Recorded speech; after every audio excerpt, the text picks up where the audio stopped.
Todo empezó con una copa de champán y una palabra: patético. Después de 12 años de trabajo impecable, noches sin dormir, y cientos de errores corregidos que no eran míos, lo mínimo que esperaba era una despedida digna. Pero en su lugar, me despidieron públicamente en la fiesta de lanzamiento de Nova Frame, la startup que ayudé a fundar. ¿El escenario? Un centro de convenciones en Bilbao, luces LED por todas partes, influencers, inversores, prensa. ¿Quién dio el discurso? El CEO, Carlos Beltrán. Traje de diseñador, sonrisa falsa y ego desbordado. Brindemos por liberarnos de las cargas que nos frenaban, dijo con una copa en alto. La risa estalló. Todos aplaudieron. Algunos incluso me miraban, otros fingían no conocerme. Y entonces lo supe. No era despido. Era ejecución pública. No mencionó mi nombre. No hacía falta. Todos sabían que hablaba de mí. Y Carlos me miró todo el tiempo que hablaba, con esa expresión de superioridad. Me habían borrado. Como si nunca hubiera existido. Pero lo que Carlos no sabía era que yo había venido preparado. No lloré. No hablé. Solo sonreí. Porque detrás de mi espalda tenía una caja, cuidadosamente envuelta en papel negro mate y cinta dorada. Un regalo para el CEO. Esperé mi momento. Lo vi ir de grupo en grupo, como un emperador sin corona. Entonces caminé hacia él. El corazón no me latía fuerte. Estaba tranquilo. Como si otra versión de mí tomara el control. Hola Carlos, dije con voz firme. ¿Y esto? Preguntó al ver la caja. Un regalo, respondí. ¿De quién? De tu peor error. Rasgó la cinta con teatralidad. Abrió la caja. Y entonces, se apagó todo. Luces. Pantallas. Sonido. Todo. Silencio. Confusión. Pánico. Y yo susurré. ¿Sabes qué es un pulso en? Carlos tragó saliva. El espectáculo acababa de comenzar. Los primeros segundos después del apagón fueron puro desconcierto. Se escuchaban murmullos, tacones frenando en seco, copas temblando en bandejas. Un par de invitados intentaron encender las linternas del móvil. No funcionaban. Nadie tenía señal. Carlos seguía ahí, frente a mí, con la caja abierta y el rostro tenso. Dentro, un dispositivo negro con una luz roja parpadeante emitía un zumbido suave y constante. ¿Qué demonios hiciste?, masculló, acercándose. Te desconecté del mundo, respondí. Literalmente. No era una bomba. No soy un criminal. Era un inhibidor electromagnético legal, como los que bloquean señales en cines o salas de conferencias. Solo que modificado. En una caja Faraday, activado en el momento exacto. Adiós a cámaras, micrófonos, wifi. Adiós a su discurso triunfal. Adiós a su verdad fabricada. Durante 5 largos minutos, Nova Frame dejó de existir. El proyector murió. El logo con luces de neón se apagó. Las tablets que llevaban los ejecutivos para mostrar la demo interactiva se congelaron. Algunas incluso reiniciaron con mensajes de error, fallo crítico de sistema. ¿Y Carlos? Carlos pasó de dios corporativo a hombre sudoroso. Sudor que le manchaba el cuello de la camisa, las sienes perladas. Su máscara se derritió ante todos. ¿Lo hiciste tú?, me preguntó, aún fingiendo autoridad. ¿De verdad crees que no vi cómo me borrabas del código? ¿Cómo reescribías la historia? Él no respondió. Solo miraba la caja. Yo le sonreí. Esto no es venganza, Carlos. Esto es inicio. Entonces caminé hacia el escenario. Los técnicos intentaban reanimar la consola. Fracaso total. Me paré frente al micrófono, muerto. Pero mi móvil seguía grabando. Y mi transmisor Bluetooth seguía encendido. Sonríe, Carlos, le dije con tono suave. Esto es solo el prólogo. El verdadero regalo ya está en Internet. Te voy a contar algo que ni mis compañeros más cercanos sabían. Durante meses antes de aquella noche, yo ya me olía lo que Carlos planeaba. Archivos borrados sin aviso. Confirmaciones de código que desaparecían. Correos filtrados a los que yo ya no tenía acceso. Presentaciones que yo había escrito, pero que ahora llevaban la firma de él. Y lo peor, errores que yo ya había corregido, volvían a aparecer con las iniciales de otros. No era casualidad. Era estrategia. Querían eliminarme de la narrativa, convertirme en un cero a la izquierda, para tener un chivo expiatorio si algo salía mal en el lanzamiento. Un sacrificio útil. Así que hice lo único que podía hacer, me volví un fantasma. Empecé a copiar todo. Logs del servidor. Correos completos. Grabaciones de reuniones. Chats internos con marca de tiempo. Capturas de las ramas originales del código, con mis aportes firmados. Todo cifrado. Todo respaldado. Todo fuera del alcance de la empresa. 3 discos duros. 2 nubes privadas. Una historia armada línea por línea. Y cuando supe que la fecha del evento sería el 11 de abril, supe también que era mi cuenta regresiva. La noche anterior a la fiesta, subí un video privado a una web cerrada. 47 minutos. Narrado por mí, como si fuera un documental de crímenes corporativos. Nombre clave, Proyecto Humo. ¿Lo mejor? No solo eran datos técnicos. Era narrativa. Contaba cómo construimos la tecnología real. Cómo Carlos tomó decisiones que pusieron en riesgo toda la arquitectura del sistema. Cómo mintió en informes de avances. Cómo presionó a otros empleados para que renunciaran, y luego dijo que no dieron la talla. Y el toque final. Unclip de video, grabado por error, en una videollamada interna. En ella, Carlos le dice a un inversor extranjero. El equipo antiguo no entendía nada. Tomamos su base, la envolvimos bonito y listo. Le llamamos innovación. Casi se me saltaron las lágrimas al escucharlo. De rabia. De impotencia. Y de certeza. Estaba listo. El enlace al video estaba programado para liberarse 24 horas después del evento. A menos que yo lo cancelara manualmente. Era mi interruptor nuclear. Y en la fiesta, con todos los focos sobre mí, supe que no lo iba a detener. El video se liberó a las 21, tal como lo programé. Y el mundo, explotó. Primero fue pequeño, un par de retweets, un comentario curioso en un foro de programadores. Pero en menos de 15 minutos, Proyecto Humo ya estaba en la portada de Foro Byte, con el titular. ¿El CEO más falso del año? Filtración expone a Carlos Beltrán. La gente no solo lo vio.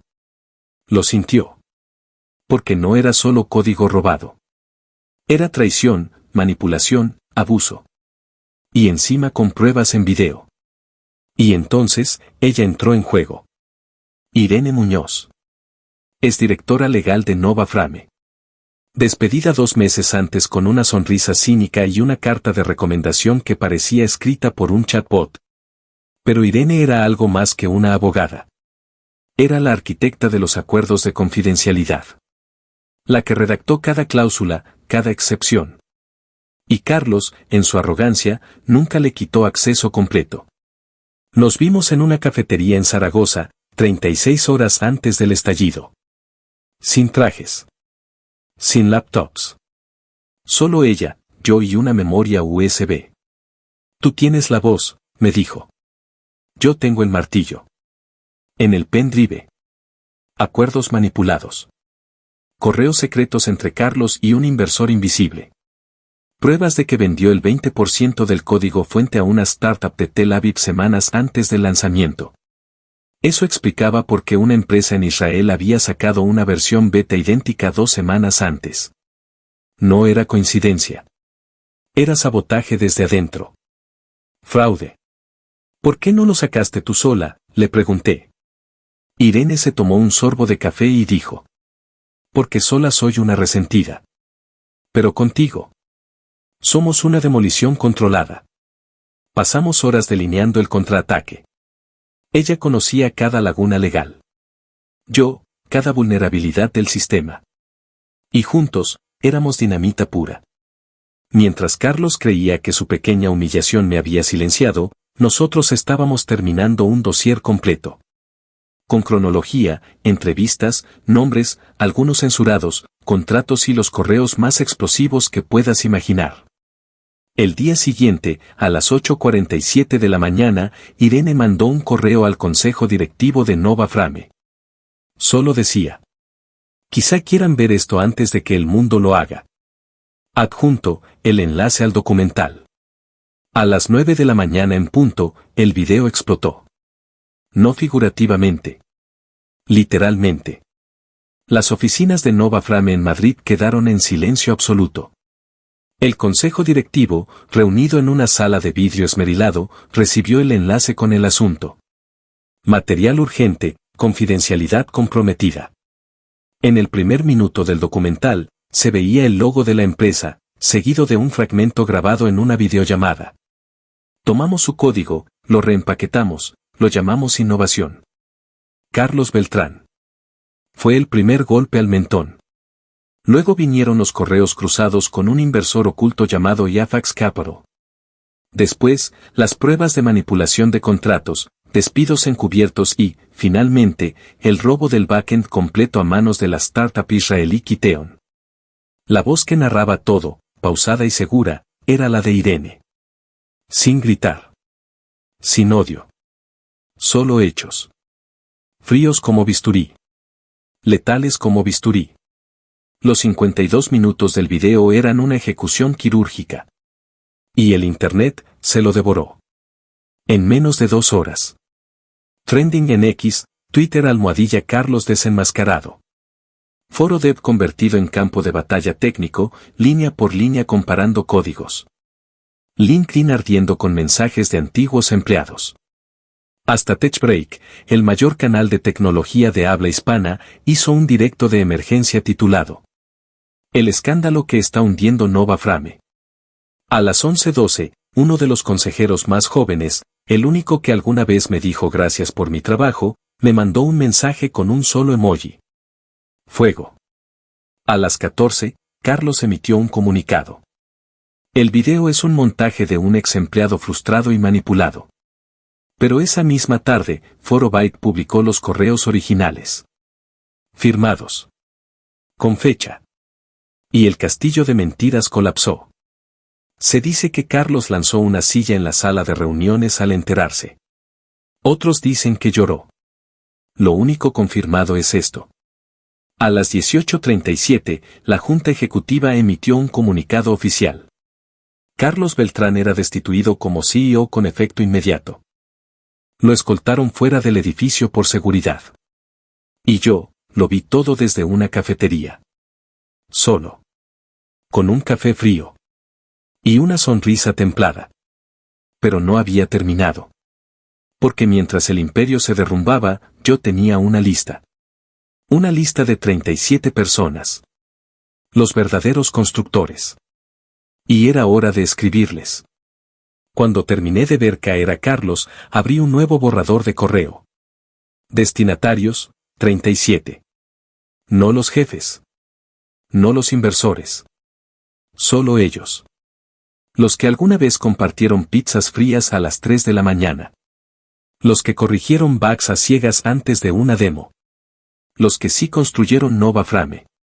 Asunto. No vengo a ofrecer promesas. Vengo a decir la verdad. El cuerpo del correo no tenía logotipos, ni frases de marketing, ni discursos inspiradores. Solo esto. El producto que creamos lo convirtieron en una carcasa vacía. Nos usaron. Nos mintieron. Nos echaron. Pero aún tenemos lo más importante. La verdad, la experiencia, y el código. Estoy empezando algo. Pequeño. Real. Sin humos, sin trajes, sin rondas de inversión falsas. Solo producto. Solo propósito. ¿Vienes? No esperaba respuestas. Quizá 1 o 2 gracias educados. Tal vez silencio. Pero en menos de 24 horas. 37 personas respondieron. Algunos mensajes eran largos, desgarradores. Otros, breves. Solo decían: ¿cuándo empezamos? Y así, sin presupuestos, sin oficinas, sin permisos. Comenzamos. Irene y yo trabajábamos desde una oficina prestada en Granada, sobre un estudio de yoga cerrado. Caben 3 portátiles y una cafetera. Y eso fue suficiente. Porque no tardaron en llegar refuerzos. Diseñadores. Ingenieros backend. Una líder de marketing que antes lloró en su carta de despido. 12 becarios con talento y rabia en la sangre. Cada uno trajo consigo algo valioso. No CVS, convicción. Carlos tenía prensa. Nosotros teníamos impulso. Y lo más importante, teníamos algo que él jamás pudo robar. El código real. ¿Recuerdas todas las copias de seguridad que hice? No eran solo para exponer. Eran la versión funcional de la plataforma. La que Carlos intentó ocultar, plagiar y destruir. Pero nosotros la teníamos. Firmada. Fechada. Probada. Nuestra. La limpiamos. La optimizamos. Le dimos un nuevo nombre. Orba. Porque a veces hay que quemarlo todo para ver lo que todavía brilla. Lanzamos la beta de Orba un viernes. Sin eventos. Sin fiesta. Sin catering ni influencers. Solo una publicación sencilla. Orba, creado por quienes sangraron por ello. Publicamos en 5 sitios al mismo tiempo. Hilo en X, antes Twitter. Video en YouTube. Entrada en LinkedIn, firmada por Irene. Página en Product Hunt. Y un artículo personal en Medium titulado: Esto es lo que pasa cuando construyes con el corazón y no por capital. Lo que sucedió después, no lo esperábamos. Ni siquiera nosotros. En las primeras 6 horas, superamos los 80.000 registros. Para el domingo, ya éramos tendencia mundial. Pero no era solo el hype. La gente se quedaba. Porque Orba era real. Fluido. Limpio. Útil. Sin humo. Sin promesas vacías. Y, por primera vez, teníamos una pestaña en la plataforma titulada La Historia. Una sola página. Con un botón. Ver documental completo. Miles lo vieron. Miles más lo compartieron. Y, mientras tanto, Carlos. Silencio. Ni un post. Ni un comentario. Su perfil en LinkedIn había desaparecido. Su cuenta secundaria en Twitter, baneada por spam e infracciones. Había caído. Y mientras el mundo le daba la espalda, el nuestro apenas comenzaba. Porque el lunes siguiente, recibimos 3 correos de inversores. Fondos que meses atrás nos ignoraron por no tener estructura. Ahora rogaban por una reunión. Uno de ellos era el mismo que gosteó mi tech, cuando Carlos robó mi presentación. Y ese jueves, Carlos reapareció. Un hilo de 17 tweets. Llamándonos traidores. Acusando a Orba de usar tecnología robada. Diciendo que éramos un grupo de cobardes sin visión de futuro. Lo que pasó después fue puro arte. Cada tweet fue destruido. Cita tras cita. Ex empleados. Periodistas. Programadores. Todos con capturas, fechas, versiones del repositorio original. Cada mentira, triturada. Y entonces. Llegó la amenaza legal. Un cease and desist formal. Firmado por el abogado de Nova Frame. Nos acusaban de usar código propietario. ¿La respuesta? Irene ni siquiera se inmutó. Llamó al nuevo equipo legal. Y con una sonrisa, trituró cada párrafo. El intento de frenar Orba murió sin hacer ruido. Pero entonces, se volvió personal. No habían pasado ni 3 días desde que Irene trituró su amenaza legal, cuando empezaron a llegar los primeros mensajes raros. Uno de nuestros ingenieros backend recibió una reseña falsa en LinkedIn acusándolo de plagio. Otra compañera descubrió que su CV había sido bloqueado en varias redes de reclutamiento, redes en las que ni siquiera se había inscrito. Y luego vino el golpe más bajo. Un video. Circulando en un subreddit llamado Dramatech Confidencial. Publicado desde una cuenta nueva, pero con miles de visualizaciones en menos de una hora. Título. Confesión completa, cómo planearon robarlo todo desde dentro. La imagen. Yo. Mi voz. Mi cara. Mi oficina. Solo que no era yo. Un deepfake. Armaron el video con años de grabaciones internas, reuniones, charlas de producto, incluso capturas de nuestras demos. Lo sincronizaron con inteligencia artificial y lo hicieron parecer una confesión. Perfecta. Fría. Demasiado real. En él, yo supuestamente decía que todo había sido planificado desde el principio. Que Orba era un robo completo. Que todo había sido venganza personal. 12 horas estuvo arriba. 12 horas de compartirlo. De retuitearlo. De copiarlo en foros, redes, incluso portales de noticias alternativas. Hasta que los moderadores lo bajaron por falsificación. Pero el daño ya estaba hecho. Nuestro Slack era un campo de minas. Mensajes anónimos. Correos amenazantes. Usuarios cancelando cuentas por miedo. Era claro, Carlos aún tenía a alguien dentro. Un topo. Alguien con acceso a nuestros archivos internos. Alguien que no renunció con nosotros y que seguía moviendo los hilos desde las sombras. No era solo sabotaje. Era guerra. Y entendimos algo. Ya no bastaba con defendernos. Teníamos que rematarlo. Pero no con otro documental. No con más filtraciones. No con discursos. Íbamos a hacerlo con la única cosa que Carlos no podía falsificar. Un producto mejor que cualquier cosa que haya tocado en su vida. Llevábamos semanas afinándolo todo. Backend a prueba de bombas. Onboarding sin fricción. Casos de uso reales para pymes, freelances y equipos grandes. Todo validado, todo probado. Incluso nuestro eslogan era distinto. Nada de revolucionar la industria. Solo esto. Orba, construido por quienes sangraron por ello. La fecha, lunes, 8 de la mañana. El momento estaba listo. Pero el domingo por la noche. Algo no cuadraba. Nuestro sitio web empezó a recibir picos de tráfico. Al principio lo celebramos. El hype es real, dijo alguien. Taro Arrin frunció el ceño. Los patrones son incorrectos, murmuró. IPS rebotando desde datacenters sospechosos en Rumanía, Brasil, Uzbekistán.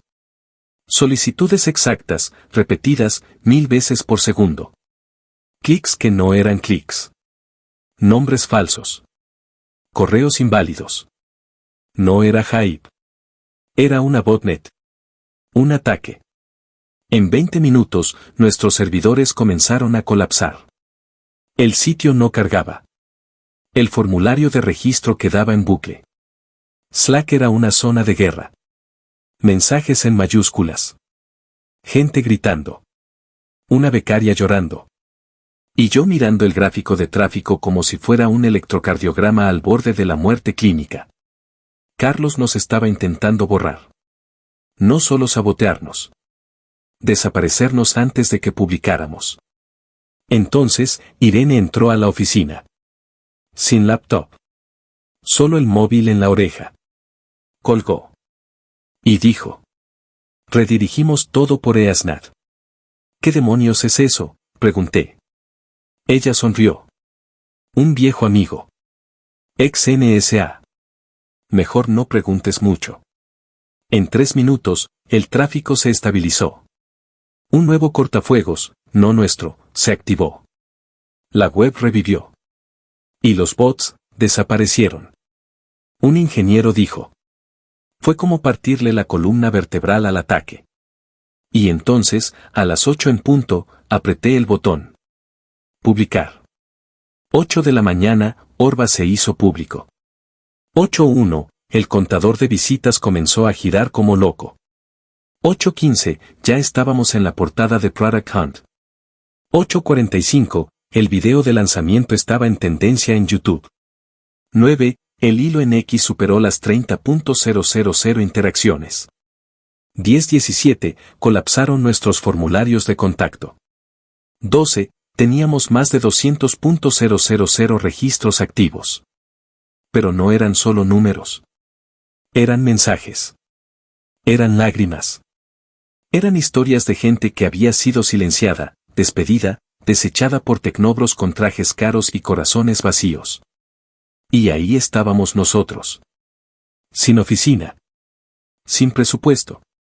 Con laptops prestadas. Y una plataforma que funcionaba mejor que cualquier solución escalable que Carlos hubiera vendido jamás. Porque el producto era real. Sin adornos. Sin humo. Con propósito. Y cuando la gente entraba a Orba, había una pestaña que decía la historia.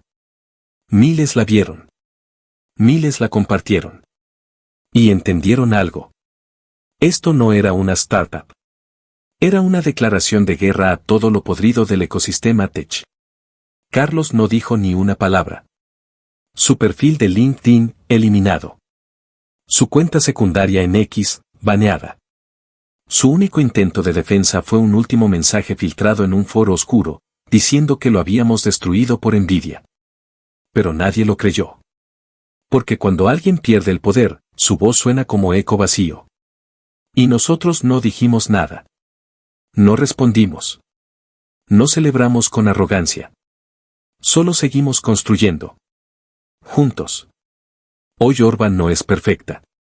No tenemos unicornios en la puerta. No salimos en Forbes. No levantamos millones. Pero tenemos algo mejor. Dignidad. Y cada línea de código que subimos, es una cicatriz convertida en progreso. Así que si tú, el que estás viendo esto, alguna vez fuiste ignorado, despedido, quemado, o manipulado por los Carlos del mundo. Bienvenido. Aquí, construimos diferente.